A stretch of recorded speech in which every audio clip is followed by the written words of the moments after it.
नमस्कार। आज हम एनसीईआरटी कक्षा 11 रसायन विज्ञान पाठ 6 ऊष्मागतिकी का अध्ययन करेंगे। इसके भाग 2 में हमने ऊष्मागतिकी का प्रथम नियम, एंथैल्पी, डेल्टा एच व डेल्टा यू में संबंध, ऊष्माधारिता, डेल्टा एच व डेल्टा यू का मापन देखा। आज हम चर्चा करेंगे अभिक्रिया एंथैल्पी, मानक अभिक्रिया एंथैल्पी तथा विभिन्न अभिक्रियाओं में होने वाली एंथैल्पी परिवर्तन, हेस का नियम और उसके अनुप्रयोग। अभिक्रिया एंथैल्पी किसी संतुलित रासायनिक समीकरण में अभिकारक से उत्पाद बनने पर उसमें जितनी ऊष्मा मुक्त की जाती है या ग्रहण की जाती है उसे अभिक्रिया एंथैल्पी कहते हैं। इस सूत्र के द्वारा हम अभिक्रिया एंथैल्पी निकाल सकते हैं। Delta H R is equal to उत्पादों की एंथैल्पियों का योग माइनस अभिक्रियकों की एंथैल्पियों का योग इज इक्वल टू समेशन। ये समेशन सिग्मा साइन सारी उत्पाद की एंथैल्पियों के योग के लिए है। ए आई ये उत्पाद के स्टोइकियोमेट्रिक कोफिशिएंट्स हैं। समेशन ए आई एच उत्पाद की enthalpy minus summation B I H अभिक्रियक। यहाँ ये सिग्मा साइन समेशन के लिए है, संयोजन के लिए है, सारे उत्पाद की एंथैल्पियों का योग। और A1 जो है, A1 उत्पाद के स्टोइकियोमेट्रिक कोफिशिएंट जो बैलेंस्ड केमिकल इक्वेशन में है, और इसी तरह से B1 अभिक्रियक के स्टोइकियोमेट्रिक कोफिशिएंट जो बैलेंस्ड केमिकल इक्वेशन में है। तो उत्पाद की एंथैल्पी माइनस अभिक्रियक की एंथैल्पी से अभिक्रिया एंथैल्पी डेल्टा एच आर ज्ञात की जाती है। यहाँ एक उदाहरण देखिए, मीथेन गैस 2O2 गैस, उससे प्राप्त हो रहा है CO2 गैस और 2H2O लिक्विड। इस अभिक्रिया की एंथैल्पी परिवर्तन delta H R summation A I H उत्पाद minus summation B I H अभिक्रियक। यहाँ देखें, इसके उत्पाद में कार्बन डाइऑक्साइड और वाटर दो चीजें हैं। कार्बन डाइऑक्साइड 1 मोल है जबकि वाटर 2 मोल है। तो enthalpy of HMCO2 gas plus 2 into molar enthalpy of H2O। यहाँ वाटर के 2 मोल होने के कारण हमने इसकी मोलर एंथैल्पी को 2 से गुणा कर दिया है। इस तरह से ये उत्पाद के एंथैल्पियों का योग हो गया, माइनस क्रिया कारक के एंथैल्पियों का योग, जहां पर मीथेन तो 1 मोल है और ऑक्सीजन 2 मोल है। इस तरह से molar enthalpy HM methane plus 2 into molar enthalpy of oxygen.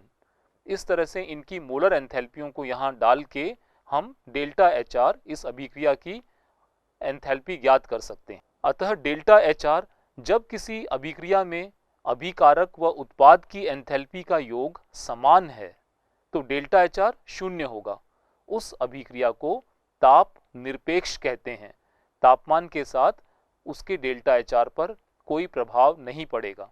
यदि किसी अभिक्रिया में उत्पाद की एंथैल्पी का योग अभिकारक की एंथैल्पी के योग से अधिक है तब डेल्टा एच आर पॉजिटिव होगा और उस अभिक्रिया को ऊष्मा शोषी अभिक्रिया कहते हैं।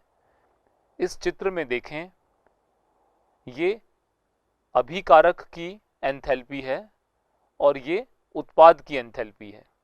उत्पाद की एंथैल्पी ज़्यादा है। उत्पाद की एंथैल्पी में से जब हम अभिकारक की एंथैल्पी घटा देंगे तो पॉजिटिव आंसर आएगा।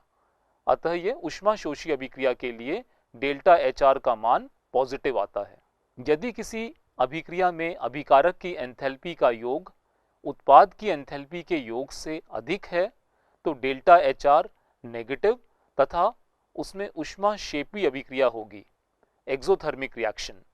यहाँ देखें चित्र में, अभिकारक की एंथैल्पी ज़्यादा है और उत्पाद की एंथैल्पी कम हो गई है, ऊष्मा मुक्त हो गई है। तो उत्पाद की एंथैल्पी में से क्रियाकारक की एंथैल्पी घटाएं तो नेगेटिव आंसर आएगा, क्योंकि उत्पाद की एंथैल्पी कम है और क्रियाकारक की एंथैल्पी ज़्यादा है तो डेल्टा एच नेगेटिव आएगा। इस तरह से ऊष्मा क्षेपी अभिक्रियाओं के लिए डेल्टा एच आर का मान नेगेटिव होगा। उष्मा रासायनिक समीकरण, थर्मोकेमिकल इक्वेशंस। किसी रासायनिक समीकरण में अभिकारक से उत्पाद बनने पर होने वाला एंथैल्पी में परिवर्तन उष्मा रासायनिक समीकरण कहलाता है। साधारणतः हम क्या करते हैं, किसी भी केमिकल इक्वेशन को बस लिख देते हैं और उसमें डेल्टा एच आर व्यक्त नहीं करते, लेकिन उष्मा रासायनिक समीकरणों में एंथैल्पी परिवर्तन भी दिखाया जाएगा और क्रियाकारक तथा उत्पादों की भौतिक अवस्था वो भी कोष्ठक में दिखाई जाएगी, और यदि कोई अपरूप है तो उसका भी नाम लिखा जाएगा। अतः उष्मा रासायनिक समीकरण लिखने के लिए अभिकारक व उत्पाद की भौतिक अवस्था को कोष्ठक में सॉलिड, लिक्विड या गैस से तथा अपरूप है तो उस अपरूप का नाम भी कोष्ठक में लिखते हैं। जैसे मान लीजिए कार्बन ग्रेफाइट के रूप में है या डायमंड के रूप में है तो वो डायमंड या ग्रेफाइट को कोष्ठक में लिखना पड़ेगा। इसी तरह से sulphur, rhombic sulphur, monoclinic sulphur, sulphur liquid, vapour, जिस भी अवस्था में है वह अवस्था हमें कोष्ठक में लिखनी पड़ेगी तथा एंथैल्पी में होने वाले परिवर्तन का मान भी लिखा जाता है, तो संपूर्ण उष्मा रासायनिक समीकरण बनती है। यहाँ हमने एक उदाहरण लिया है, इसमें देखें nitrogen gas plus hydrogen gas से अमोनिया गैस प्राप्त हो रही है और इस अभिक्रिया का एंथैल्पी परिवर्तन delta H R -91.8 kilo joule per mole है। नेगेटिव साइन क्या बताता है कि ये उष्मा क्षेपी अभिक्रिया है, एक्सोथर्मिक रिएक्शन है। जब नाइट्रोजन और हाइड्रोजन कंबाइन करके अमोनिया देते हैं तो इतनी उष्मा मुक्त हो रही है। और यही अभिक्रिया अगर विपरीत दिशा में लिखी जाती है, जहां अमोनिया गैस से नाइट्रोजन और हाइड्रोजन प्राप्त हो रहे हैं, तो आप देखें जो डेल्टा एच आर एंथैल्पी परिवर्तन है वो भी विपरीत दिशा में, ये नेगेटिव थी यहाँ ये पॉजिटिव हो गई है, यानी कि ये अभिक्रिया उष्मा शोषी एंडोथर्मिक रिएक्शन है। Delta H R 91.8 kilo joule per mole. इसका मतलब ये हुआ अमोनिया से जब नाइट्रोजन और हाइड्रोजन बनता है तो इतनी मात्रा 91.8 किलो जूल पर मोल उष्मा प्रयुक्त होती है, अवशोषित होती है, उष्मा शोषी अभिक्रिया है। और जब नाइट्रोजन और हाइड्रोजन कंबाइन करके अमोनिया बनाते हैं तब उष्मा मुक्त होती है और वो एक्सोथर्मिक उष्मा क्षेपी अभिक्रिया है, उतनी ही उष्मा मुक्त हो रही है। हेस का नियम या स्थिर उष्मा संकलन का नियम। इस नियम के अनुसार यदि किसी रासायनिक अभिक्रिया में अभिकारक से उत्पाद बनने पर उस अभिक्रिया को किसी भी विधि द्वारा तथा कितने ही पदों में संपन्न किया जाए तो उस अभिक्रिया में उत्सर्जित या अवशोषित उष्मा की मात्रा समान रहती है, अर्थात उस अभिक्रिया में एंथैल्पी परिवर्तन समान होगा।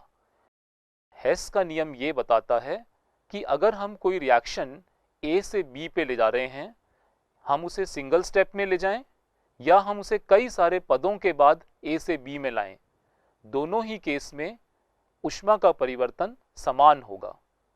इस उदाहरण में देखें, graphite carbon plus half O2, इससे CO प्राप्त हो रहा है और हमें इस अभिक्रिया उष्मा ज्ञात करनी है डेल्टा एच आर।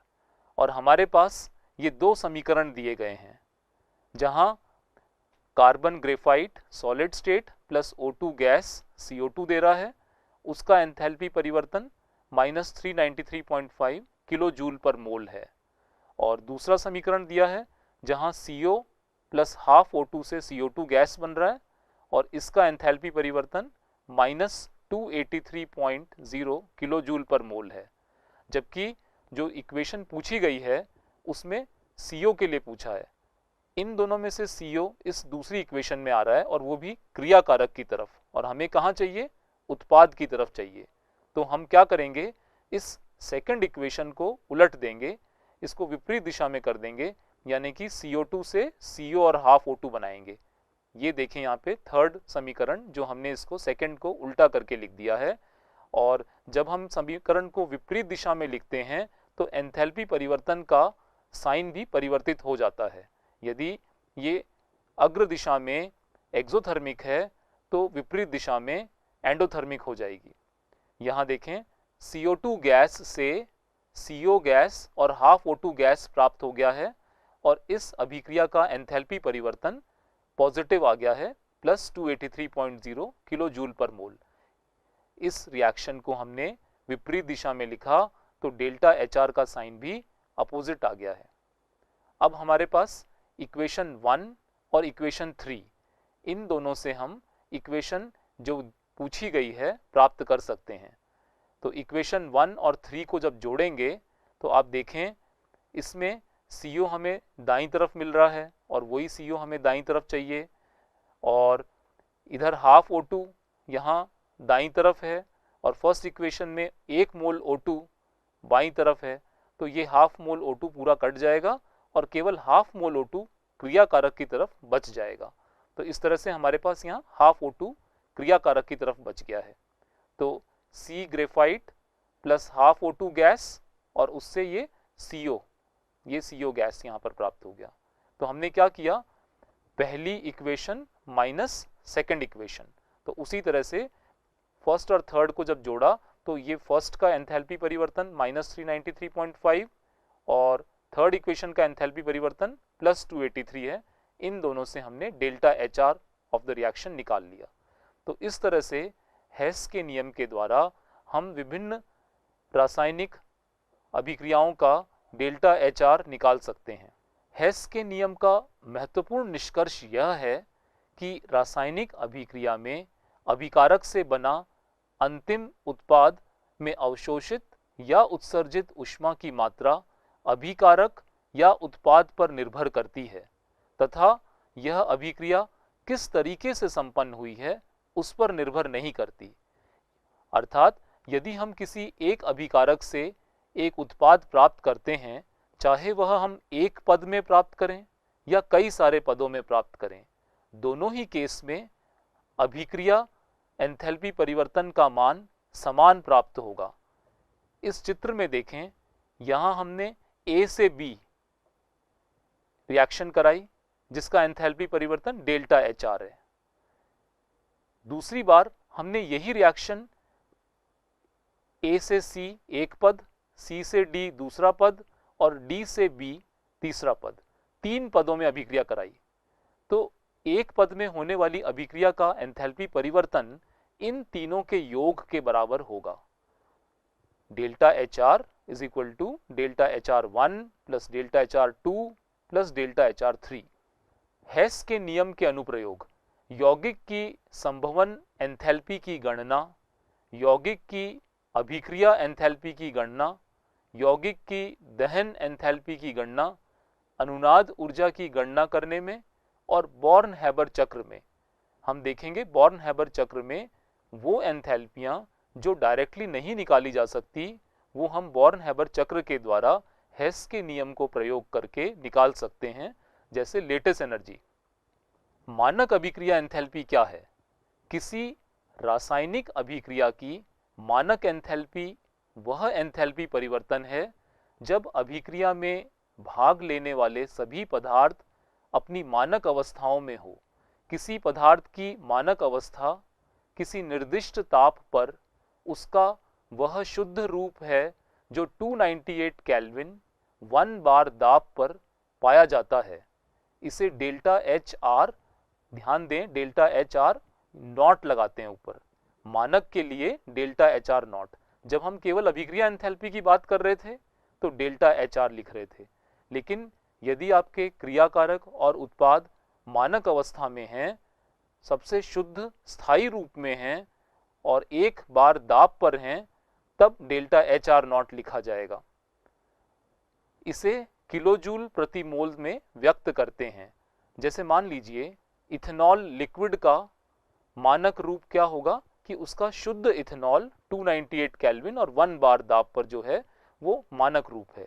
उसी तरह से 500 केल्विन पर आयरन 1 बार वायु दाब पर 500 केल्विन टेम्परेचर पर आयरन जो है वो उसका शुद्ध रूप कहलाएगा।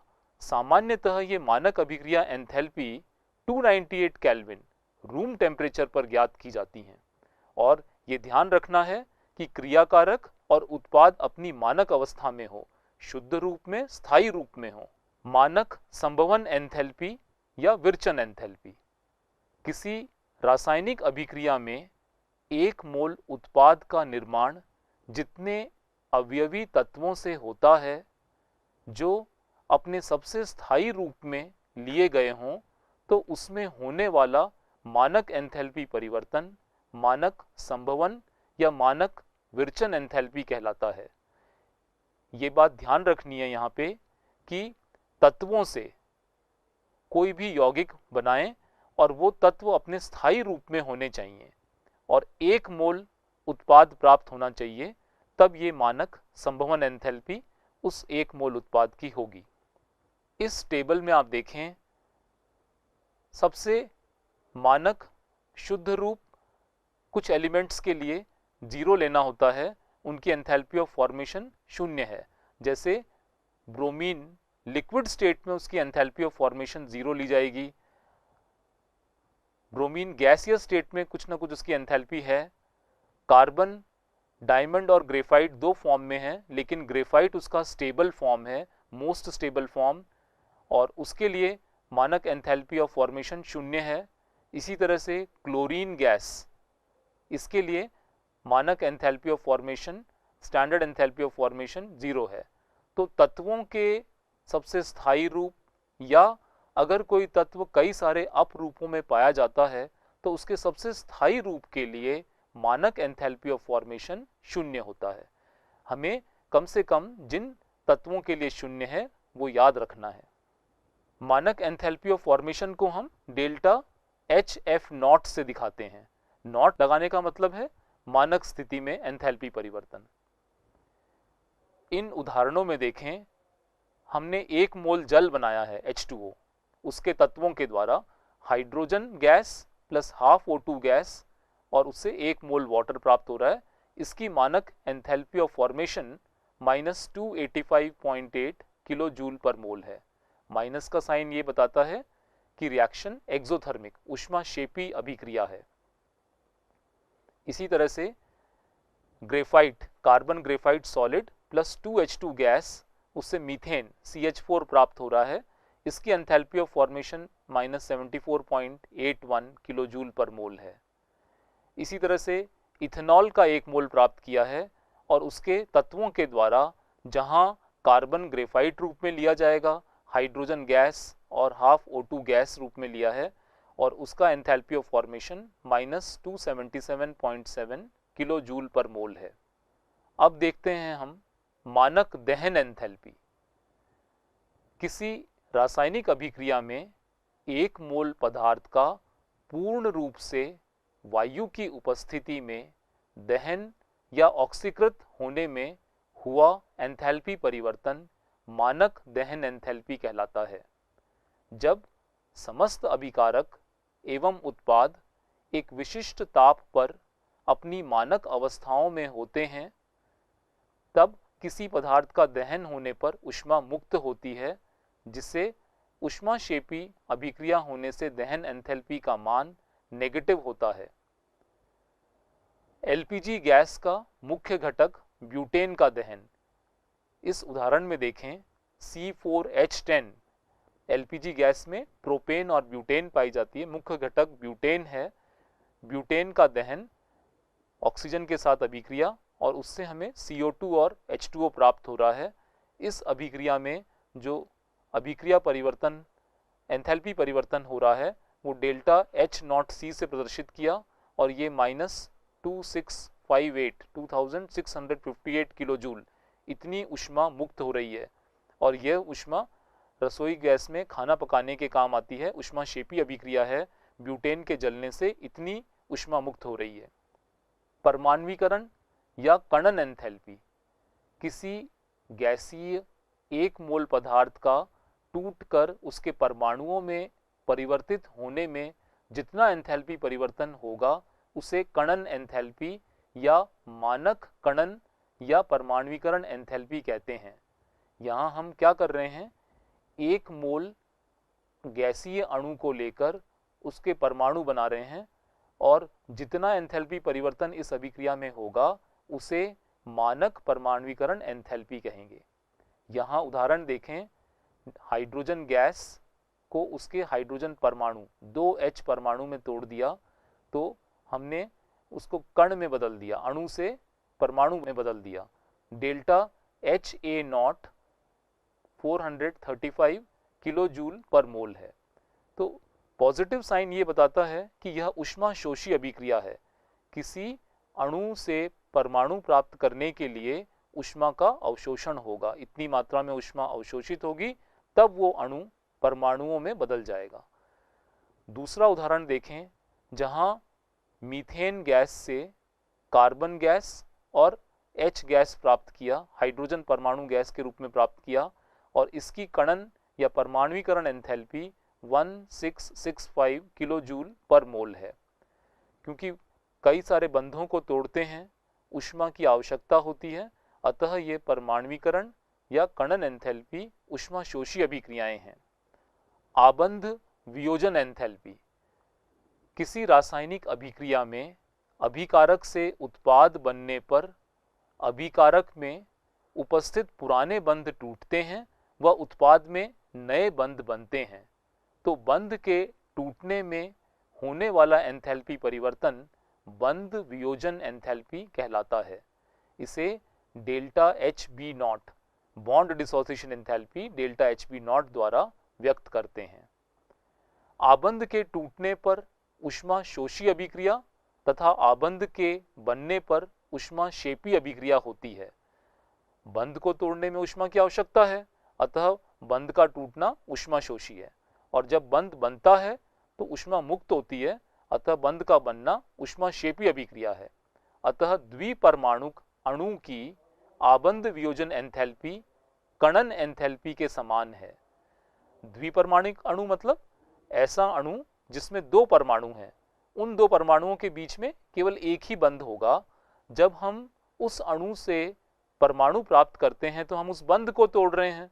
इसका मतलब कि बंध आबंध वियोजन एंथैल्पी उस अणु के लिए जो दो परमाणु से बनी है वो और उसकी कणन एंथैल्पी एक ही चीज है। द्विपरमाणुक अणु की आबंध वियोजन एंथैल्पी कणन एंथैल्पी के समान है, क्योंकि द्विपरमाणुक अणु दो परमाणुओं से बना है जिसमें केवल एक ही बंध है। उस एक बंध को तोड़ने में जितनी ऊष्मा की आवश्यकता हुई वो उसकी आबंध वियोजन एंथैल्पी हुई, और क्योंकि अणु से हम परमाणु प्राप्त कर रहे हैं वही ऊष्मा उसकी कणन एंथैल्पी है। अतः द्विपरमाणुक अणु के लिए आबंध वियोजन एंथैल्पी और कणन एंथैल्पी एक समान है। बहुपरमाणुवीय गैसीय अणु की आबंध वियोजन एंथैल्पी का औसत मान निकलता है। इन उदाहरणों में हमने द्विपरमाणुक अणु लिए और ये उनकी आबंध वियोजन एंथैल्पी दिखाई है। हाइड्रोजन अणु से हाइड्रोजन परमाणु प्राप्त हो रहे हैं, एक ही बंध टूट रहा है, यह आबंध वियोजन enthalpy 435 kilo joule per mole है, और यही ऊर्जा उसकी कणन एंथैल्पी है। क्योंकि एक अणु से हमने दो परमाणु प्राप्त किए तो कणन एंथैल्पी भी यही है, और एक ही बंध को तोड़ा है तो आबंध एंथैल्पी भी यही है। इसी प्रकार Cl2 से Cl परमाणु और O2 से O परमाणु, और इनमें सब में आप देख रहे हैं डेल्टा H का मान पॉजिटिव है। वो ये बताता है कि इन बंधों को तोड़ने के लिए ऊष्मा की आवश्यकता होती है, अतः ये सभी अभिक्रियाएं ऊष्मा शोषी अभिक्रियाएं हैं। इस उदाहरण में हमने एक बहुपरमाणुवीय अणु मीथेन लिया। मीथेन में हम जानते हैं कार्बन के चारों तरफ कार्बन हाइड्रोजन के 4 बंध हैं। जब हमने इसको तोड़ा तो हमने 4 बंधों को तोड़ा है। इससे हमने क्या प्राप्त किया? कार्बन गैस और 4 हाइड्रोजन गैस। इसका मतलब ये हुआ इस अभिक्रिया की जो कणन enthalpy delta HA0 1665 kilo joule per mole है, और यदि हमसे आबंध वियोजन ऊर्जा पूछा जाए तो हम क्या करेंगे? ये 4 बंधों को तोड़ने की एंथैल्पी हमारे पास है, हम इस एंथैल्पी में 4 का भाग देंगे और CH की बंध वियोजन ऊर्जा ज्ञात कर लेंगे। इस तरह से बहुपरमाणुवीय अणु में जितने एक समान बंध हैं उन सब की बंध वियोजन ऊर्जाओं को जोड़कर उनका औसत मान ज्ञात करके हम उस बंध की माध्य बंध वियोजन ऊर्जा ज्ञात करते हैं। इस उदाहरण में देखें, एक एक बंध को तोड़ के दिखाया है। ये देखें, मीथेन से CH3 और H हमने पहले कार्बन हाइड्रोजन बंध को तोड़ा, उसके लिए आवश्यक ऊष्मा की मात्रा 427 किलोजूल पर मोल है। अब इस CH3 में से फिर एक कार्बन हाइड्रोजन बंध को तोड़ा। अब दूसरी बार जब हम कार्बन हाइड्रोजन बंध को तोड़ते हैं तो 439 किलोजूल पर मोल है। फिर CH2 में से फिर से कार्बन हाइड्रोजन बंध को तोड़ा, अब ऊष्मा का मान 452 किलोजूल पर मोल है। फिर CH में से बचा हुआ जो आखिरी कार्बन हाइड्रोजन बंध था उसको भी हमने तोड़ा, तो कार्बन हाइड्रोजन बंध तोड़ने में ऊष्मा का मान 347 किलोजूल पर मोल है। जब आप देखेंगे इन सब का जोड़ 1665 प्राप्त होगा, और अगर हमें कार्बन हाइड्रोजन बंध की बंध वियोजन ऊर्जा ज्ञात करनी है तो इस कणन एंथैल्पी के मान या इन सभी बंध वियोजन ऊर्जाओं के मान को जोड़कर उनका औसत निकालना है। कुल 4 बंध हैं, अतः इनमें 4 का भाग दें। 1665 में 4 का भाग दिया, 416 किलोजूल पर मोल। इस तरह से बहुपरमाणुवीय अणु में कणन एंथैल्पी में जितने बंध टूटते हैं उन बंधों की संख्याओं का भाग देकर उस निश्चित बंध की माध्य बंध वियोजन ऊर्जा ज्ञात की जा सकती है, या फिर सभी बंध वियोजन ऊर्जाओं को जोड़कर और बंधों की संख्या का भाग देकर माध्य बंध वियोजन ऊर्जा ज्ञात कर सकते हैं। तो इस तरह से देखें, एटमाइजेशन एंथैल्पी का 1/4 किया, वो ही कार्बन हाइड्रोजन बंध की एंथैल्पी है 416 किलोजूल पर मोल। यहाँ सब एंथैल्पी अलग अलग दिख रही हैं, जबकि हम कहते हैं कि मीथेन में चारों कार्बन हाइड्रोजन बंध समान आकृति, समान ऊर्जा और समान लंबाई के हैं। फिर ये ऊर्जा अलग अलग क्यों प्राप्त हुई? क्योंकि जब हम पहली बार कार्बन हाइड्रोजन बंध को तोड़ेंगे तो उसका केमिकल एनवायरनमेंट बदल गया अब, है ना। तो CH3 में CH4 की तुलना में केमिकल एनवायरनमेंट अलग है, फिर CH3 से CH2 का केमिकल एनवायरनमेंट अलग है, इसलिए थोड़ा थोड़ा अंतर हमें प्राप्त हो रहा है। अभिक्रिया बंध एंथैल्पी अभिकारक की आबंध एंथैल्पी का योग माइनस उत्पाद की आबंध एंथैल्पी का योग। अगर हमारे पास आबंध एंथैल्पियां दी गई हों उससे भी हम अभिक्रिया बंध एंथैल्पी ज्ञात कर सकते हैं। यहाँ अभिकारक की आबंध एंथैल्पी का सम करेंगे माइनस उत्पाद की आबंध एंथैल्पी का योग, उसमें से घटा देंगे तो उससे एंथैल्पी ऑफ द रिएक्शन प्राप्त होगा। यदि हमें उत्पाद और क्रियाकारक की एंथैल्पियां दी गई हों और उससे अभिक्रिया एंथैल्पी ज्ञात करनी हो, तब तो डेल्टा HR क्या होता है? प्रोडक्ट की एंथैल्पी माइनस रिएक्टेंट की enthalpy, summation of the product enthalpy minus summation of the reactant enthalpy. लेकिन यदि आबंध एंथैल्पियों के मान दिए गए हों तो हम क्रियाकारक की आबंध एंथैल्पी में से उत्पाद की आबंध एंथैल्पी घटाकर अभिक्रिया एंथैल्पी ज्ञात करते हैं। आज के इस भाग में हमने अभिक्रिया एंथैल्पी, मानक अभिक्रिया एंथैल्पी, कई अभिक्रियाओं के एंथैल्पी परिवर्तन, हेस का नियम तथा उसके अनुप्रयोग के बारे में जाना। अगले भाग में हम पढ़ेंगे कुछ अभिक्रिया एंथैल्पी के बारे में, स्वतः प्रवृत्तिता के बारे में, एंट्रोपी, गिब्स ऊर्जा तथा गिब्स ऊर्जा का साम्यावस्था स्थिरांक के साथ संबंध के बारे में। धन्यवाद।